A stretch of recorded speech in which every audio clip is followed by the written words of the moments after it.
हमने कल आपको पाठशाला में बताया था कि अरविंद केजरीवाल ने दिल्ली में आतिशी को नया सीएम बनाने का फैसला अचानक नहीं लिया। इसके पीछे सोची समझी रणनीति है। चाहे सीएम की कुर्सी छोड़ना हो या फिर आतिशी को दिल्ली का नया सीएम बनाना हो, अरविंद केजरीवाल ने ऐसी सियासी चाल चली है जिसमें दिल्ली में उनके विरोधी उलझ कर रह गए और यह पूरा गेम प्लान दिल्ली के चुनाव को लेकर सेट किया गया, जिसमें वही सब हो रहा है जो हमने आपको पाठशाला में ऑलरेडी बताया था। वही एक एक चीज एग्जैक्ट हो रही है। जैसे दिल्ली में इस वक्त अरविंद केजरीवाल से ज्यादा नई सीएम आतिशी की चर्चा हो रही है। हमने आपको बताया था केजरीवाल यही चाहते हैं कि उन पर से चर्चा का फोकस हटके आतिशी पे चला जाए। केजरीवाल के इस्तीफे के बाद से दिल्ली में ना तो शराब घोटाले की चर्चा हो रही है, ना ही दिल्ली के बड़े मुद्दे जैसे टैंकर माफिया, कूड़े के ढेर और सड़क के गड्ढों की चर्चा हो रही है। केजरीवाल के शीश महल को लेकर जो विवाद होता था उस पर भी कोई ज्यादा बात नहीं हो रही। अब तो कहा जा रहा है कि अरे भाई, शीश महल तो देखो मुख्यमंत्री का ना घर था, तभी तो केजरीवाल जी छोड़ रहे हैं। यानी पूरा नैरेटिव केजरीवाल ने अपने हिसाब से सेट कर दिया। अब दिल्ली में बात क्या हो रही है? बात यह हो रही है कि केजरीवाल सीएम की कुर्सी से हटने के बाद ना बंगला लेंगे ना गाड़ी लेंगे।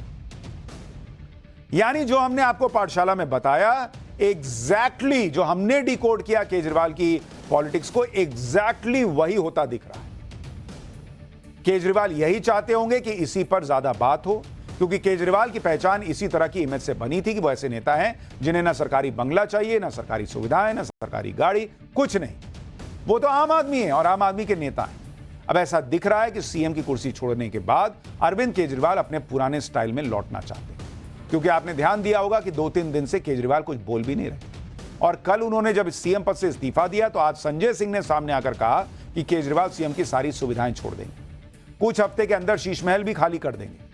पहले सुनिए संजय सिंह ने क्या कहा, फिर आपको बताऊंगा कि केजरीवाल शीश महल छोड़ेंगे तो फिर रहेंगे कहां।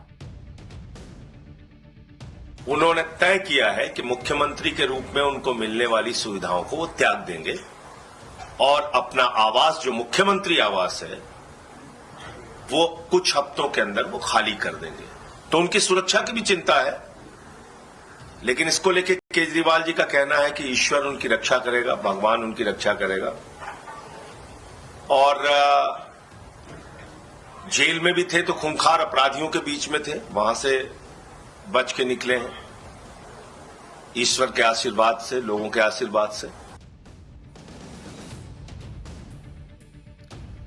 संजय सिंह की बातें उसी लाइन पर हैं जो कल हमने आपको बताई थी कि अरविंद केजरीवाल अपनी पुरानी राजनीति के तौर तरीकों में लौटना चाहते हैं, जिसमें वो कहते रहे कि उन्हें ना तो बंगला चाहिए, ना गाड़ी चाहिए, ना सुरक्षा। इसलिए आपने अगर ध्यान से संजय सिंह को सुना हो तो उन्होंने कहा कि सीएम की कुर्सी से हटने के बाद अरविंद केजरीवाल की सुरक्षा का खतरा हो सकता है, लेकिन काफी समझाने के बावजूद केजरीवाल सिक्योरिटी नहीं लेना चाहते, क्योंकि उन्होंने अब जनता के बीच रहने का फैसला कर लिया है।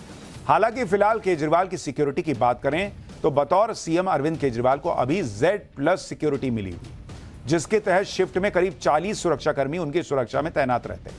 हालांकि दिल्ली पुलिस के सूत्रों के मुताबिक मुख्यमंत्री पद से इस्तीफे के बाद अरविंद केजरीवाल को दी गई सुरक्षा की भी समीक्षा हो सकती है, जिस पर गृह मंत्रालय अंतिम फैसला करेगा। जहां तक सीएम आवास की बात है तो कुछ हफ्तों में अरविंद केजरीवाल सीएम आवास भी छोड़ देंगे और ऐसा करके वो दिल्ली में यह मैसेज दे सकते हैं कि अरविंद केजरीवाल किसी सुख सुविधा के मोहताज नहीं है। यह अरविंद केजरीवाल का वो दांव है जिससे उन्हें लगता है कि वो दिल्ली का चुनाव एक बार फिर आसानी से जीत पाएंगे।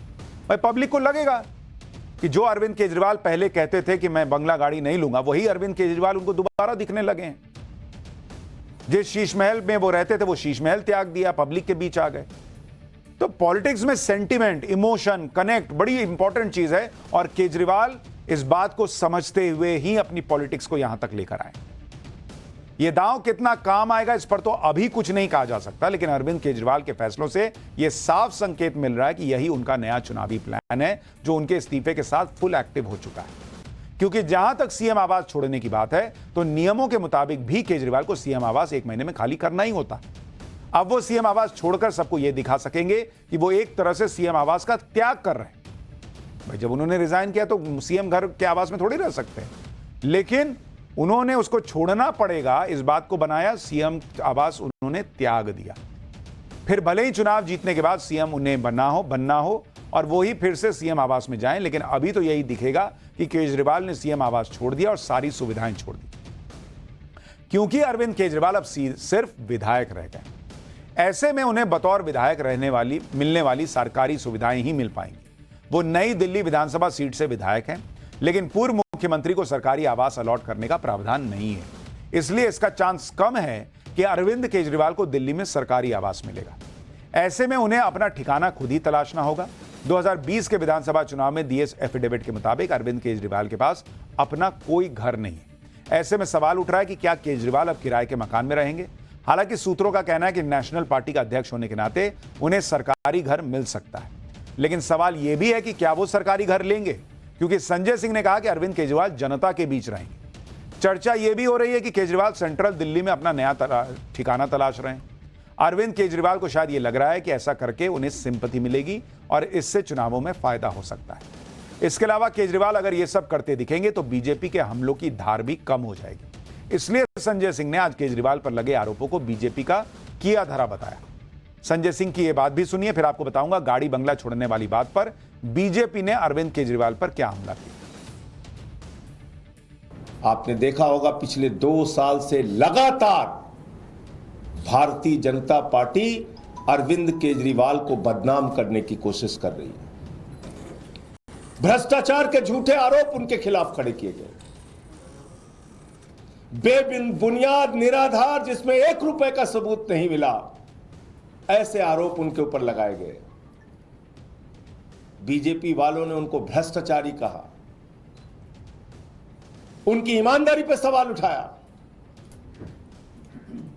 कोई आम नेता होता, कोई मोटी चमड़ी वाला नेता होता, उसको कोई फर्क नहीं पड़ता, वो अपनी कुर्सी से चिपका पड़ा रहता। लेकिन ये अरविंद केजरीवाल हैं, इन्होंने अपनी सच्चाई और ईमानदारी से यहां तक का सफर तय किया है और ईमानदारी से दिल्ली के लोगों की सेवा की है। बीजेपी ने संजय सिंह के बयान पर अरविंद केजरीवाल को किस तरह घेरा, इसके बारे में भी आपको दिखाऊंगा। पहले यह भी देख लीजिए कि पहली बार दिल्ली का मुख्यमंत्री बनने से लेकर मुख्यमंत्री पद से इस्तीफा देने तक के सफर में अरविंद केजरीवाल कहां कहां रहे। दिसंबर 2013 में पहली बार दिल्ली का मुख्यमंत्री बनने के वक्त अरविंद केजरीवाल गाजियाबाद के कौशाम्बी इलाके में गिरनार अपार्टमेंट में रहते थे, जहां उनकी पत्नी को बतौर IRS अधिकारी एक सरकारी आवास अलॉट किया गया था। मुख्यमंत्री के तौर पर वो दिल्ली में सबसे पहले सेंट्रल दिल्ली की तिलक लेन के सरकारी बंगले में रहे। हालांकि 49 दिनों के बाद मुख्यमंत्री पद छोड़ने के बाद उन्होंने ये बंगला खाली किया और वो एक बार फिर कौशाम्बी वाले घर में वापस चले गए। फरवरी 2015 के विधानसभा चुनाव में जीत के बाद केजरीवाल उत्तरी दिल्ली के सिविल लाइंस इलाके में 6 फ्लैगस्टाफ रोड बंगले पर रहने लगे और यह बंगला पिछले साल उस वक्त चर्चा में आया जब इसके रिनोवेशन के नाम पर 44 करोड़ से ज्यादा की रकम खर्च किए जाने का खुलासा हुआ। लेकिन अब केजरीवाल के सीएम आवास को खाली करने और गाड़ी बंगला न लेने वाली बात पर बीजेपी को लगता है कि यह सब स्क्रिप्टेड है। बीजेपी आरोप लगा रही है कि अगले 2 दिनों में केजरीवाल शीश महल खाली कर देंगे, जिसके बाद सीएम आतिशी उन्हें मनाने की कोशिश करेंगी, लेकिन केजरीवाल नहीं मानेंगे। इसके बाद केजरीवाल अपनी बड़ी गाड़ी भी छोड़ देंगे और पुरानी नीले रंग की वैगनार की तलाश की जाएगी। इसके साथ ही छोटे घर में रहना और झुग्गियों में पहुंचने और उसे कैमरे में कैद करके दिल्ली वालों की सहानुभूति बटोरने जैसा एपिसोड अभी बाकी है। ये बीजेपी स्क्रिप्ट बता रही है कि ये स्क्रिप्ट लिखी है केजरीवाल एंड टीम। एक बार आप दिल्ली बीजेपी के अध्यक्ष वीरेंद्र सचदेवा को भी सुनिए। जो राजनीतिक नौटंकी दिल्ली में पिछले 2 दिन से प्रारंभ हुई है, आज उसके एपिसोड का पहला पार्ट संजय सिंह ने दिखाया है। यह स्क्रिप्ट थोड़ी लंबी है और ये पूरी नौटंकी एपिसोड में चलेगी।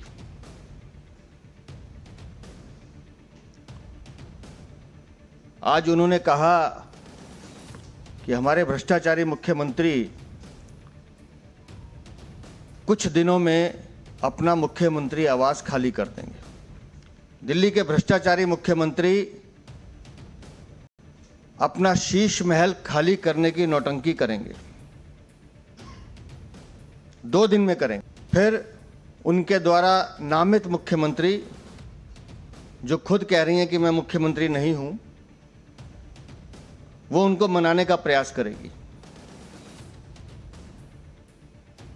लेकिन भ्रष्टाचारी मुख्यमंत्री नहीं मानेंगे। वैसे इन विवादों से आम आदमी पार्टी या अरविंद केजरीवाल को कोई फर्क नहीं पड़ेगा, क्योंकि उनका फोकस अपनी उस रणनीति पर है जो रणनीति दिल्ली चुनाव के लिए उन्होंने बनाई और जिस पर अभी तक अरविंद केजरीवाल और उनकी टीम कामयाब होते दिख रहे हैं। बीजेपी पीछे पीछे भागती दिख रही है। अब इस रणनीति का अगला पार्ट क्या होगा, यह तो तब पता चलेगा जब नई सीएम आतिशी का शपथ ग्रहण होगा। आज एलजी ने अरविंद केजरीवाल का इस्तीफा मंजूरी के लिए राष्ट्रपति के पास भेज दिया है।